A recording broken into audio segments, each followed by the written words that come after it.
Please be advised that the information you are about to view is overwhelmingly significant. We offer no conclusions, but simply present the evidence and let you, the viewing audience, draw your own conclusions. It is vital that we also mention that the footage you are about to view comes from many of the largest news agencies in the United States who covered the events which unfolded on September 11, 2001. Efforts were made to contact these news agencies and obtain releases for the footage to which we draw attention. However, most of our attempts were unsuccessful, as we were informed that no licenses would be granted. Our initial reaction was to pause and rethink our position on releasing this documentary, but after careful thought, we could not let this information be kept from the American people, and indeed from the global community, as it affects both national security and global security, respectfully.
God bless the victims, their families, and America. Thank you very much.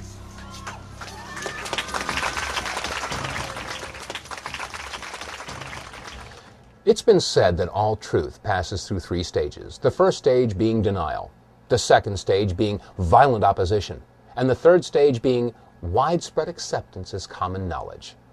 Well, as you view this documentary, keep in mind that people watching will probably fall into one of those three categories. One group of people will absolutely deny that what they're seeing could possibly be true.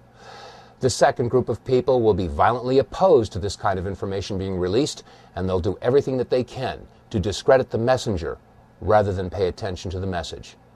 And yet there will probably be a third group of people that will sit back in their easy chair and say, "I'm not surprised. I knew it all along." With this in mind, let's begin by playing a little word association. I'll say a word, and you think of the first word that comes to mind. Conspiracy theory is what most people think of. We've all been conditioned to associate the word theory with the word conspiracy, because after all, no conspiracies could possibly be true. They're all just theories, aren't they? Well, in the phrase conspiracy theory, there are two words. The first word, conspiracy. The second word is the active word, theory. By definition, a theory is a supposition, an idea, a concept, a hypothesis. Let me give you an example. In theory, if I purchase a raffle ticket, I could win a prize. Now, as long as I don't purchase a raffle ticket, my win is theoretical.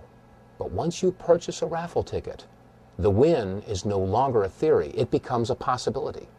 And the more raffle tickets you purchase, the more possible and eventually probable the win becomes. Such is the case with a conspiracy theory. As long as there is no evidence, it is a conspiracy theory.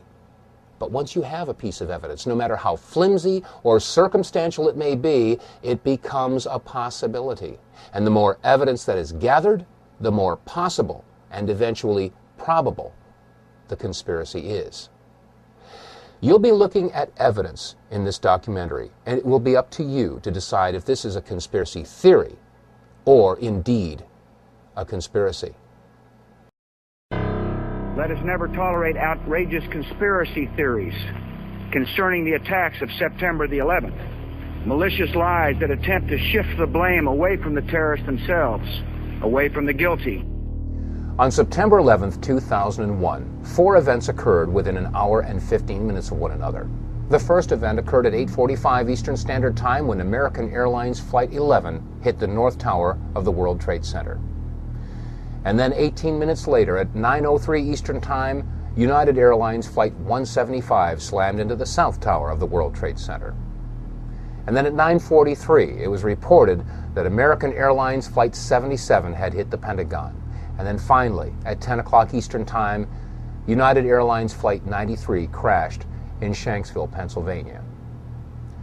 Now, unless this is one incredible coincidence, is it not safe to assume that all 4 of these events are inescapably married to one another?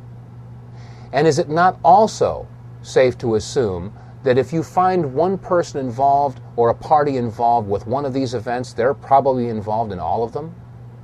Well, following this train of thought, since there was no credible claim of responsibility, is it not safe to assume that those involved or those parties involved or agencies or groups that were involved in the events of 9/11 would do anything that they can to obfuscate, distract, or distort or cover up any information that might lead to their discovery? And if that's true, is it not also safe to assume that if you find somebody, a group, an agency, a party that is involved in the obfuscation, distraction, distortion, or cover-up of any information involved in any of the events of 9/11, does it not indicate possible involvement and even guilt in the events of 9/11? Keep this in mind as we look at the video evidence of September 11th. I mean, it was like a cruise missile with wings. Went right there and slammed right into the Pentagon. Huge explosion, a great ball of fire, smoke started billowing out. Shortly after September 11th, as what usually happens, many conspiracy theories began to emerge as to what really happened on September 11th of 2001. And because many of these theories were not grounded with any evidence, we didn't really pay too much attention to them. However, in February of 2002, my attention was drawn to the following website, entitled Hunt the Boeing, Test Your Perceptions. Now, the original website was completely in French and was released by the French and drew some very serious questions as to what had really happened at the Pentagon. I mean, after all, we had all seen the big hole that was created by the 757 that had slammed into the Pentagon at 9:43 on September 11th. But some of the photographs that were shown on this website raised very serious questions as to whether or not that's exactly what had happened. Some of these photographs showed a smaller hole, and in some cases showed that there was no way that a 757 could have created this damage. So we began our own investigation, and that started by taking a look at some of the magazines that we all saw at the supermarket checkout stands shortly after the events of September 11th. As I began poring through the photographs, I had one goal in mind, and that was to prove the French wrong with their website Hunt the Boeing. After all, there must have been some photographic evidence that showed that a 757 had hit the Pentagon. But as we went through all these photographs, we could find no pictures whatsoever showing a tail, a nose, a fuselage, wings, engine, wheels, luggage, seats, nothing. There were no photographs showing any recognizable wreckage from a 757. Furthermore, when you look at the size of the hole at the Pentagon, it was approximately 65 feet across, and the height of the Pentagon is approximately 73 feet. From wingtip to wingtip, a 757 is 124 feet 10 inches. From nose to tail, a 757 is 155 feet and 3 inches in length, and the height is 44 feet and 6 inches. However, when you look at the hole at the Pentagon, you'll find that it's only approximately 65 feet across. How does a plane of those dimensions fit into a hole only 65 feet across? Upon further inspection, we found that the damage at the Pentagon was completely and totally inconsistent with the damage of the planes that had hit the World Trade Center. I mean, after all, the planes that hit the Trade Center created a fire so intense that it fatigued the steel and collapsed the buildings, or so that's what we were told. And yet, when you look at the left side of the Pentagon, you'll note that there is very little, if any, smoke damage or heat damage at all. On the 3rd floor, it's very plain to see a file cabinet with a computer monitor. Neither of them are damaged. On the 2nd floor, you can see a wooden desk. It hasn't burned. And on the 1st floor, a very curious sight indeed, a wooden stool with a book that is laying and open. The pages aren't even singed. Now, each of the planes involved in the September 11th attacks had embarked upon transcontinental flights, which means that they had a majority of their fuel left over when they hit their respective targets. That means that approximately 8,600 remaining gallons of fuel would have been ignited on the 757 that had hit the Pentagon. Again, we look at the photograph and ask ourselves, is the smoke and heat damage consistent with that amount of fuel being ignited?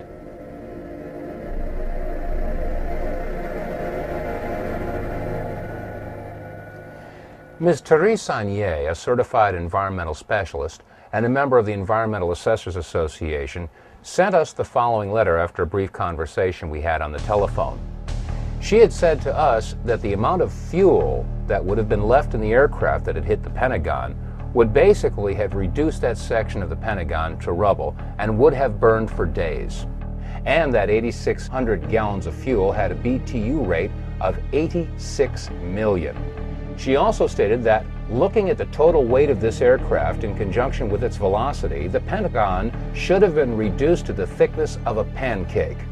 Also, the fuel spill of 8,600 gallons would have posed a very large soil removal and disposal project, since the contaminated soil would be considered hazardous waste under Title 40 of the Code of Federal Regulations. Also, looking at the total heat value output of the JP-8 jet fuel, at 86 million BTUs, the temperature of the fire at the Pentagon after ignition would have been in excess of 3,000 degrees Fahrenheit. You could expect this size of involvement to last for days, and it would be visible for miles.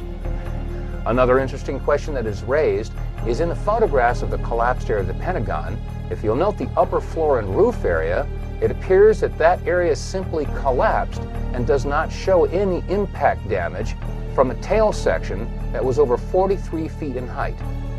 How could a 757 slam into the Pentagon and not have an impact area where the tail section would have hit the upper floors?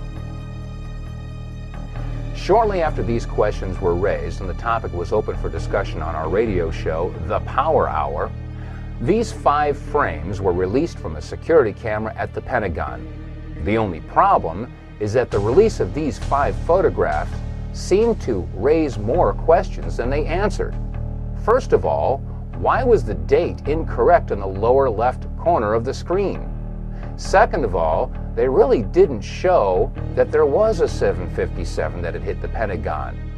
And thirdly, many people asked, is this the only security camera that was on at the Pentagon? The Pentagon. This is the nerve center for the United States military, supposedly the most secure building in the country. And this is the only video footage that was available of the most heinous attack ever recorded at the Pentagon? Where were all the other security cameras aimed? What about the security cameras that were on in the hallways at the Pentagon? Every inch of the Pentagon is under video surveillance. Where are those video cameras? We also had a report about a gas station whose video camera was pointed in the exact direction where the 757 would have hit the Pentagon.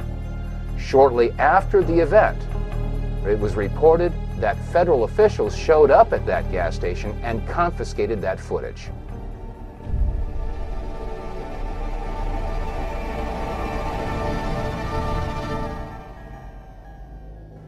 In addition to all the magazines that hit the newsstands and the supermarket checkouts, There was a flurry of book releases that hit the local bookstores and in some cases the book section of your local grocery store.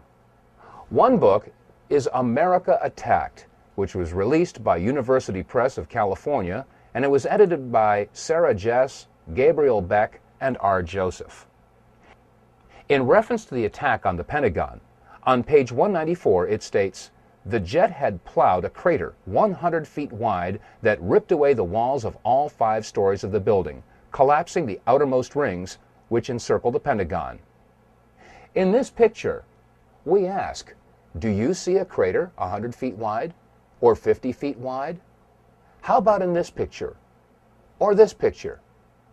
It doesn't appear that there was any crater at all. They went on to say that it had ripped away the walls of the 5 stories of the building, collapsing the outermost rings, which encircle the Pentagon. Now, there should be no question that the outer rings of the Pentagon have indeed collapsed. We've seen pictures from one angle, from another angle, and America has seen these pictures. We all assumed that that was the damage that was caused by the 757 hitting the Pentagon. But shortly after the release of the article From Deception to Revelation, we were sent some photographs that were taken apparently right after the event and before the outer walls had collapsed.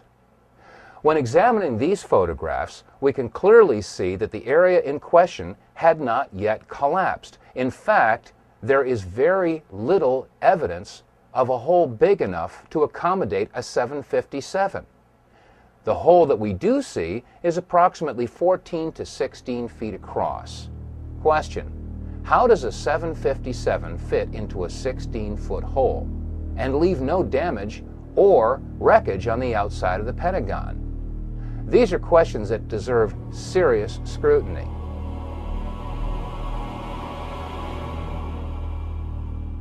Let's take a look at some of the photographs that were taken before the outer wall of the Pentagon collapsed.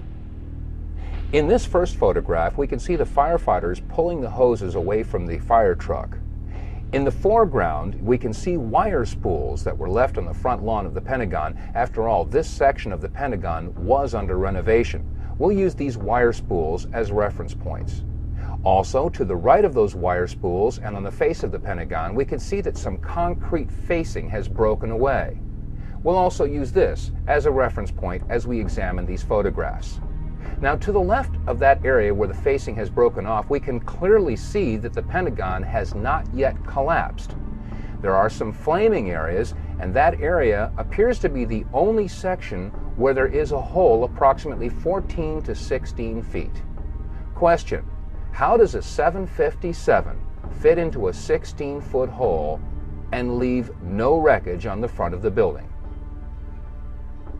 We can also see that the roof of the building does show fatigue, but has not yet collapsed.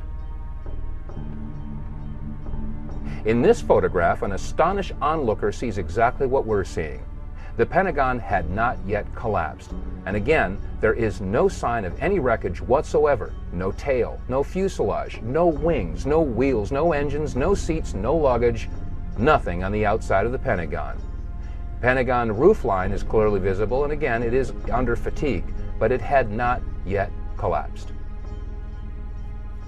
As we examine this next photograph, let's take a good close look at the lower left corner. You'll see engine 331 from the Metropolitan Washington Airport Authority, and we contacted the fire chief from this engine company.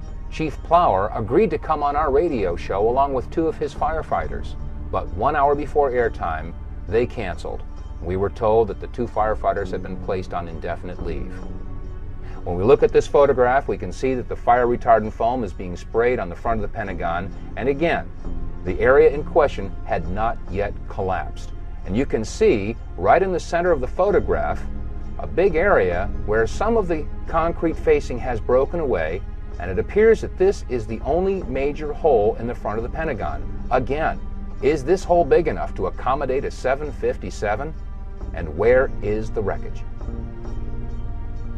In this photograph, we again see engine 331 and fire retardant foam being sprayed on the front of the Pentagon. Note clearly, in the center of the photograph, we see the upper floors of the Pentagon, again, yet to collapse. But Also notice that there does not appear to be any damage to these upper floors. Question: if the height of the Boeing 757 was 44 feet 6 inches, there should have been some point of impact in these upper floors, and yet when we look at these pictures, there doesn't appear to be any impact whatsoever in the area where the tail should have hit. And again, there is no wreckage visible on the front of the lawn. Now, while these photographs were being taken, videographers from several different networks were on the scene to capture the firefighters in action as they battled the blazes at the front of the Pentagon. Jim Angle is joining us now from Washington. Jim, what can you tell us about that fire outside the Pentagon? Jim Angle, are you with us? I can tell you first that the roads around the White House, the streets around the White House, were blocked seconds ago. Members of the Uniform Division of the Secret Service ran out to intersections and started diverting traffic. There are emergency vehicles on almost every block around the White House. The road south of the White House has also been blocked. And as you know, the White House is being evacuated. Federal employees are standing on the street corners in and around the White House, having left the building for fear of another attack. As you come into Washington from Virginia, about 2 miles from the Pentagon, you can see the smoke billowing up from the building. Huge clouds of smoke, so much so that commuters coming into town have pulled over to the side of a busy freeway, what is ordinarily a busy freeway, and are sitting, watching in amazement as the symbol of the United States Defense Establishment goes up in smoke. So there is an amazement all over Washington. People are not sure what to think. You've got a lot of federal employees standing around in this area watching as the streets are blocked off and emergency vehicles rush to and fro. We're not sure what they are up to, but clearly there is concern about the safety of them. What could have caused this type of damage? What could have caused a 14 to 16 foot hole and pierced 3 of the rings of the Pentagon? Keep in mind that each ring of the Pentagon has an outer and inner wall, each wall approximately 18 inches thick of steel reinforced concrete. That means that each ring consisted of 36 inches or 3 feet of steel reinforced concrete for a total of approximately 9 feet of steel reinforced concrete. Question: could a 757 have pierced 9 feet of steel reinforced concrete and left a 14 to 16 foot hole and no wreckage? If not, what could have created that type of damage? On our radio program, The Power Hour, we have a lot of veterans and military experts that listen in, and many have called up and agreed that it could not have been a 757 that created that damage, but in fact had to be something else altogether. What could have caused that damage? Some call it a bunker buster or a missile. Now, as this controversy percolated through the year 2002, in January of 2003, the entire issue was resurrected when the American Society of Civil Engineers released a report entitled The Pentagon Building Performance Report. The announcement was made on CNN, and they showed an animated video that illustrated how the 757 slammed into the Pentagon and took out 50 support columns. When we again look at these photographs, I ask, do you see support columns that have been destroyed? Which support columns were destroyed? How could it possibly be that the American Society of Civil Engineers could release such a report when the photographs clearly show that the entire report is in question? There's an old saying in Tennessee, I know it's in Texas, probably in Tennessee, that says, "Fool me once, shame on you." If fool me, we can't get fooled again. You know, there are those that see these pictures and hear this information for the first time, and they inevitably ask the question, well, if the plane didn't hit the Pentagon, where did it go? The answer is, I don't know where it went. For all I know, it could be sitting in 200 feet of water in the Atlantic Ocean. But then again, I didn't say that Flight 77 hit the Pentagon. That was NBC and CBS and ABC and CNN and Fox and all the other news agencies. The question should be, if Flight 77 hit the Pentagon, then where is it? And let's keep in mind that if we do find someone, a group, or an agency that is involved in the obfuscation, distraction, distortion, or cover-up of any information about any of the events of September 11th, does that not indicate possible involvement and even guilt in the events of September 11th? Now let's move on to what happened in New York City on the morning of September 11th.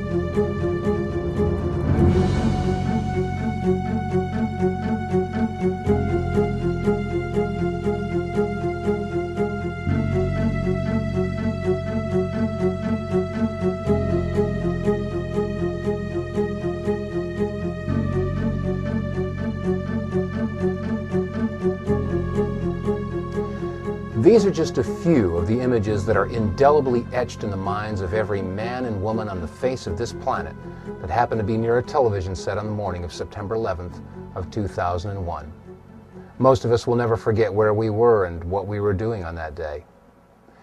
Now, right after September 11th, many conspiracy theories began to arise to try to explain how and why the towers came down. Well, this is no different than any other major event in history, from the assassination of John F. Kennedy to his brother Robert Kennedy, and from the assassinations of Martin Luther King and John Lennon to the explosion in Oklahoma City that destroyed the Murrah Building in 1995 and the downing of TWA Flight 800. All of these were followed by conspiracy theories to try to explain these events. Well, on September 11th, there was a lot of discussion about explosions that went on around the building and in the building. Some of these reports were televised, but only once. Let's take a look at some of these reports and review what had happened on September 11th.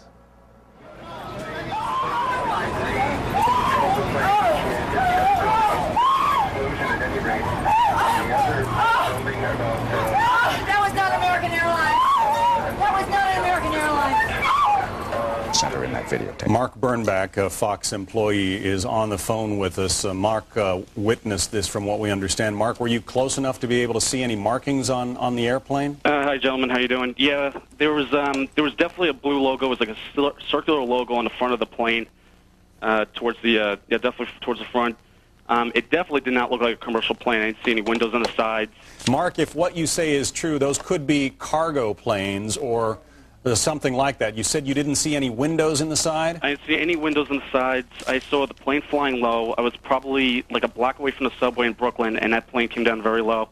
And again, it was not a normal flight that I've ever seen at an airport. It was a plane that had a blue logo on the front, and it did not look like it belonged in this area, to be frankly about it. I mean, that's not an accident. That was not American Airlines.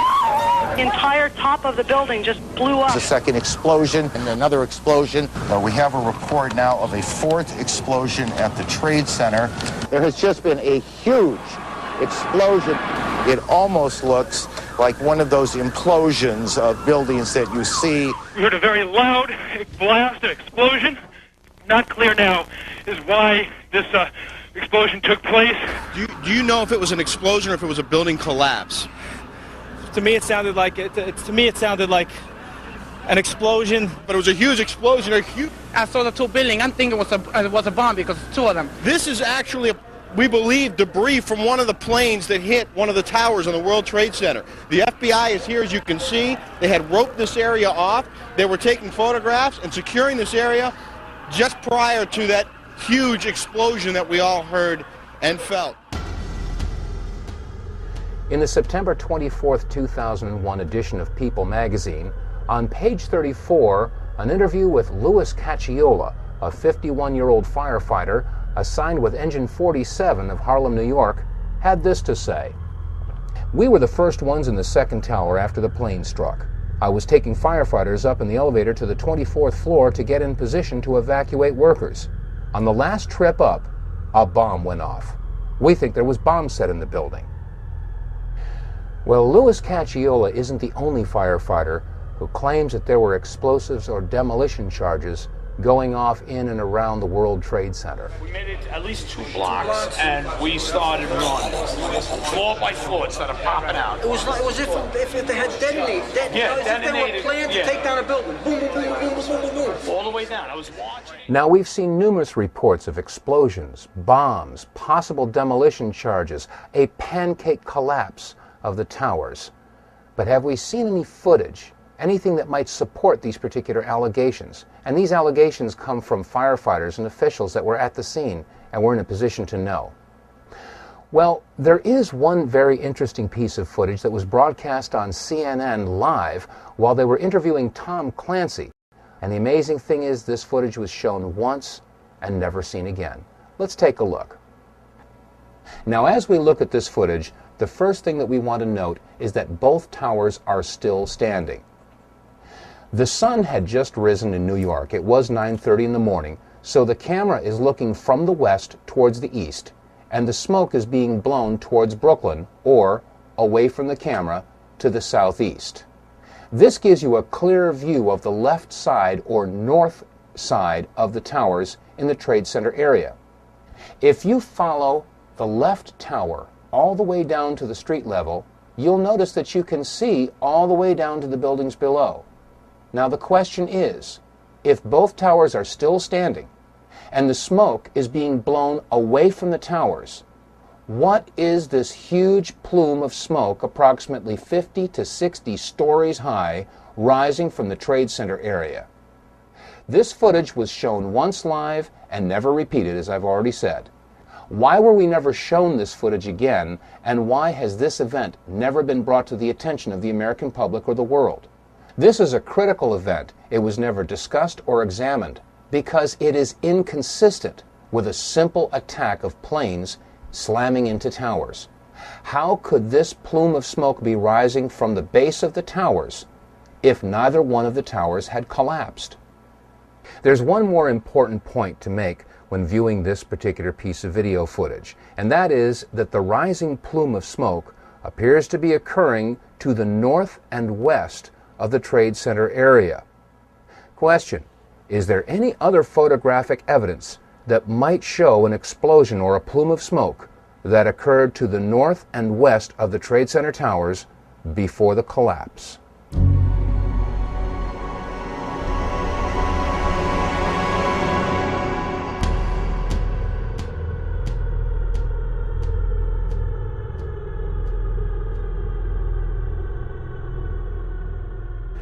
We've heard eyewitness accounts and testimony from fire officials that indicate that there were bombs, explosives, possibly detonating charges that were utilized in the collapse of the World Trade Center buildings. Is there any reason to believe that detonating charges were utilized in the collapse of the North Tower, the South Tower, or Building 7? One firefighter did say, boom, boom, boom, boom, boom, that's how it went down. And many of the television reporters reported that as the buildings collapsed, both the North Tower and the South Tower and Building 7, they all appeared to come down just like a controlled demolition. Let's listen to a clip from Larry Silverstein. He was the lease owner of the World Trade Center as he gave an interview on PBS. I remember getting a call from the fire department commander telling me that they were not sure they were going to be able to contain the fire. And I said, you know, we've had such terrible loss of life. Maybe the smartest thing to do is pull it. And they made that decision to pull, and then we watched the building collapse. About an hour ago, World Trade Center building number 7 collapsed, a 42-story building, weakened by the devastation that had occurred earlier today. We've all seen controlled demolitions on television.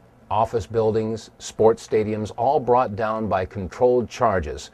And these charges and controlled demolitions take weeks of planning.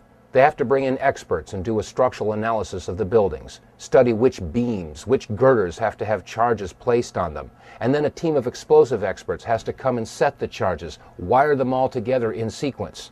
And then, finally, after everything is clear, they let the building go, or pull it. Are we to believe that 8 hours after a surprise attack in New York City, they were able to pull Building 7? How is this possible had it not been planned in advance? And if they did have planned detonation charges in place in building number 7, is it possible that there were charges in building 6, or 5, or 4, or the North Tower, or the South Tower? We made it at least 2 blocks, and we started running.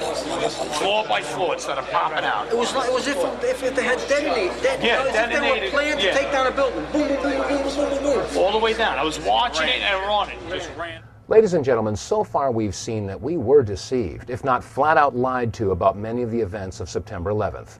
From the controversy about whether or not Flight 77 actually hit the Pentagon, to whether or not there were bombs or explosives or detonating charges utilized in any of the buildings that collapsed in the World Trade Center.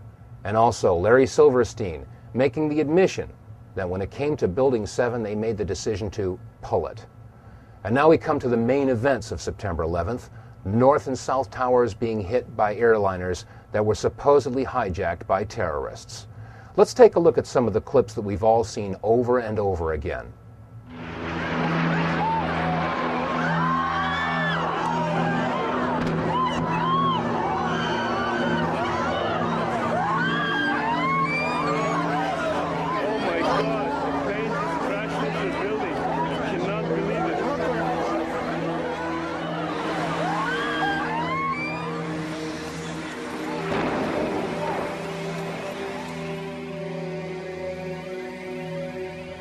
On April 15th of 2004, we received a news release that alerted us to a website that was entitled www.letsroll911.org. Phil Jahan, the webmaster for this website, had taken the video clips that you've just seen and slowed them down and examined them frame by frame, and what he found was astounding. There are several different anomalies that need to be examined and questioned. First of all, what is attached to the bottom of the plane that hit the South Tower? And second of all, what is that brief flash that occurs just as the plane makes impact? Now, when we first looked at this video footage, I said to myself, well, this video footage could very well be manipulated. So I wanted to check it out myself. Well, we went and found the DVD that we had purchased shortly after September 11th entitled America Remembers. This was directly from CNN. We took this DVD and put it in our machine and examined the very clip that you've just seen. Let's take a look at it. Let's take another look at this clip in slow motion, but before we do, keep in mind that sometimes the best place to hide something is in plain sight. We've all seen this video clip, and there have been many publications that have taken frames from this video and published them in hundreds of magazines. Here's an example. On page 3, a full-size blow-up of this picture. And in this magazine, it was published on page 4. And on the back of this book that we discussed earlier, it's on the back cover. I suggest you all take a copy of your magazines and books, and if you have the video footage, take a good hard look. We've all got this. Now let's take a look at this in slow motion. As the plane approaches the South Tower, notice carefully the belly of the plane. There appears to be something attached, and just as it hits the building, there's a flash. Let's take another look in super slow motion.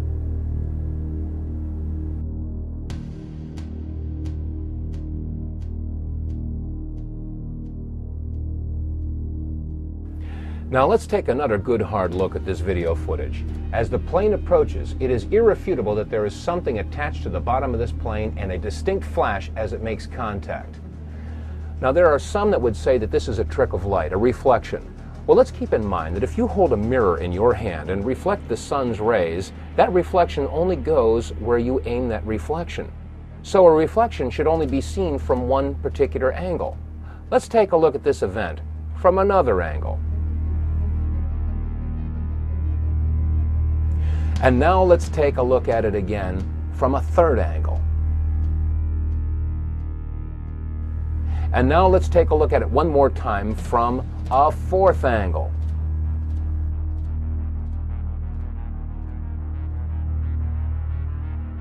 Ladies and gentlemen, you've just seen a very interesting event indeed. Not recorded by one, but recorded by 4 different cameras from 4 different angles. There can be no doubt that this is not the result of a reflection of any sort, but in fact, was a flash caused by an explosion, a detonation, a missile.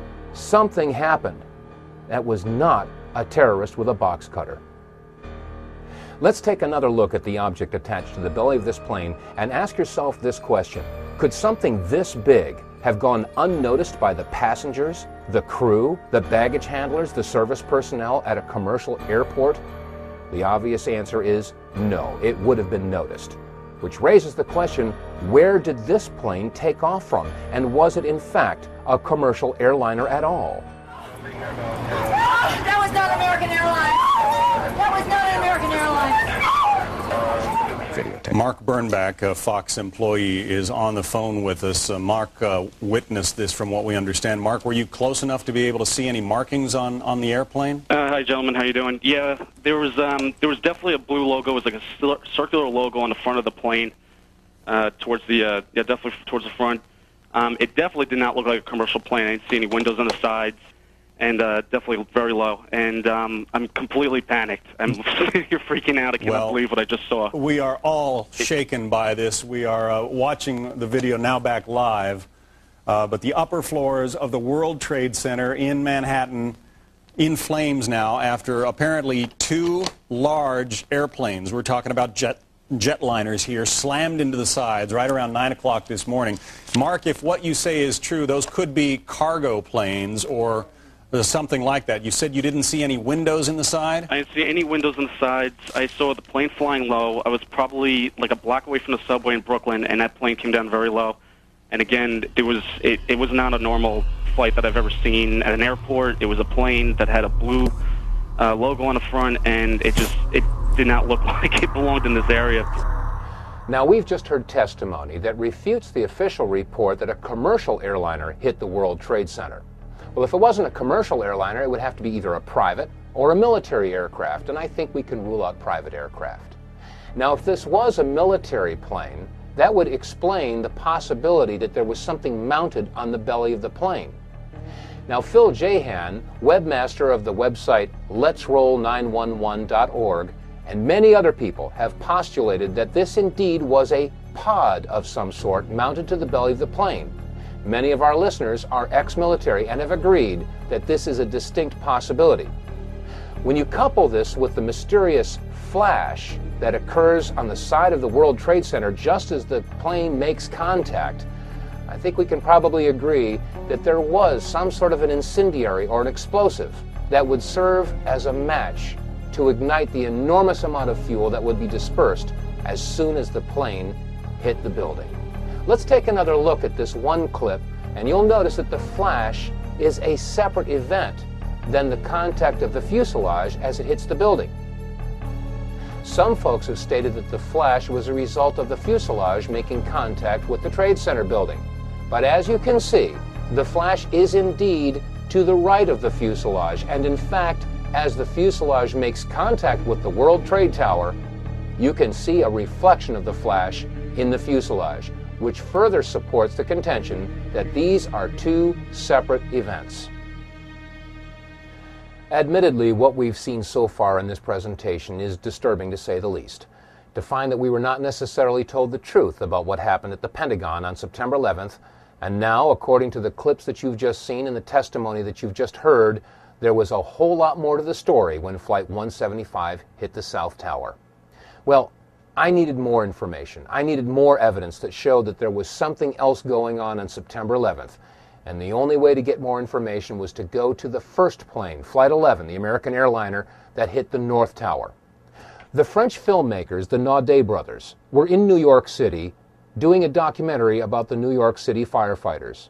And this clip is the only known footage of the first plane hitting the first tower.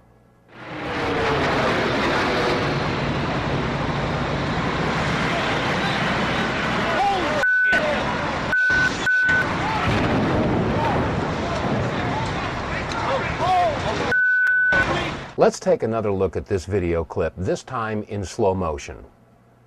You'll notice that as the plane approaches the tower, first of all, we're too far away to get a clear shot in any detail of the plane. So therefore, it's hard to make out whether or not there was anything attached to the bottom of this plane, as was the case with Flight 175. However, there is another similarity. Just as the plane makes impact, there is a flash. Let's look at it again, and keep in mind that as we watch this plane make impact, this flash occurs just before the plane crashes into the North Tower. This time, as we watch this clip, note the shadow rising from the lower right of the Trade Center tower, and keep in mind that the shadow won't reach the impact point before the plane and vice versa. This is very important because the flash occurs before the shadow and the plane meet. This time, let's look at this clip in reverse. You'll notice that as the plane slowly backs out of the North Tower, it is clear of the tower, and then the flash occurs, indicating that the flash occurred before the plane made impact on the North Tower. One more time, this video clip showing the flash as the plane hit the North Tower.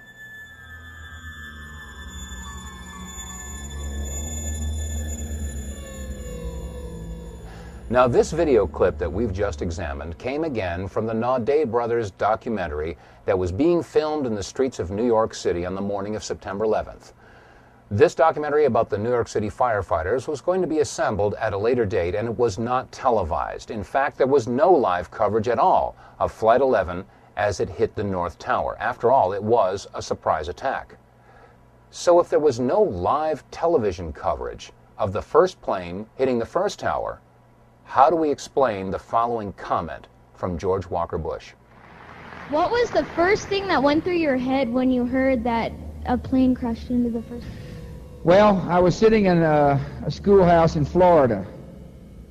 I'd gone down to tell my little brother what to do, and you can go ahead and sit down. Just kidding, Jeb.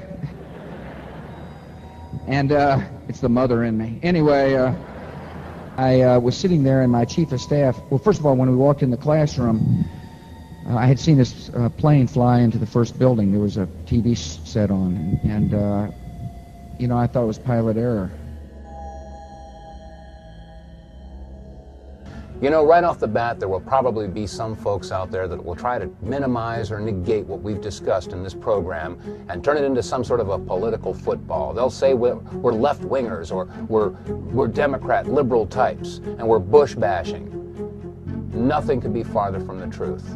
Let's not forget that it was under the Clinton administration that we launched a missile attack in Afghanistan and Sudan to destroy what turned out to be an aspirin factory because they had bad intel that they were manufacturing chemicals. It's happening again, folks. It has nothing to do with liberal versus conservative, or Democrat versus Republican, or right versus left. It has everything to do with right versus wrong. In the beginning of this program, we played word association, if you recall. The term was conspiracy theory. Now, you've seen enough evidence in this presentation to know that we are dealing now with a conspiracy. There is plenty of evidence to support it. The conspiracy theory, in fact, is the idea that Osama bin Laden had something to do with the attacks of September 11th. Let's not forget that on September 23rd of 2001, Condoleezza Rice, National Security Advisor, had stated that they had evidence that linked bin Laden with the terrorist attacks and that they would release that evidence in due time. Well, America and the world are still waiting for that evidence. And in that time since September 11th, we've launched not one, but 2 wars in Afghanistan and Iraq based upon no evidence or a conspiracy theory. Our war is against evil, not against Islam. We don't hold any religion accountable. We're fighting evil. What we've seen on this video should give us all cause to stop and rethink everything that we've been told about September 11th. The media and our government have relentlessly pounded into Americans' minds that it was terrorists wielding box cutters that were responsible for the attacks in America on September 11th. And now, after seeing this video footage, we realize that it couldn't possibly have been a terrorist in a box cutter that would have created the flashes on both the North and South Tower. Nor could it have been a terrorist with a box cutter that had that attachment to the bottom of Flight 175. There is one truth that's come out of this, though, and that is that there is a war on freedom. But the war on freedom isn't being waged by those that they say it is. After all, how many of your freedoms have been legislated away by Osama bin Laden or the Taliban or Al-Qaeda or Saddam Hussein? The answer is none. Your freedoms have been legislated away by the very people who take oaths to defend your freedoms. Republicans and Democrats alike. Your Congress, your Senate, your President. There is a war on freedom. And now, thanks to the Homeland Security Bill, the Patriot Act, the Terrorist Bill, the Model States Emergency Health Powers Act, we have thumb scanners and retina scans and face recognition, metal detectors. At the airports, we have body scans and body cavity searches. Yes, there is a war on freedom. And let's not forget what George Bush had said in regard to conspiracy theories. Let us never tolerate outrageous conspiracy theories concerning the attacks of September the 11th. Malicious lies that attempt to shift the blame away from the terrorists themselves, away from the guilty. Every nation in every region now has a decision to make. Either you are with us or you are with the terrorists. Much calmer situation and a much better evacuation.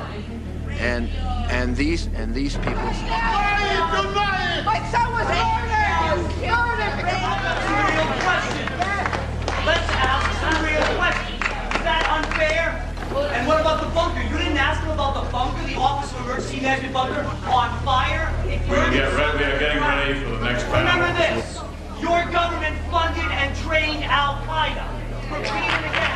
Your government funded and trained Al-Qaeda. And now I ask all of America and the people of the world, where's your line in the sand?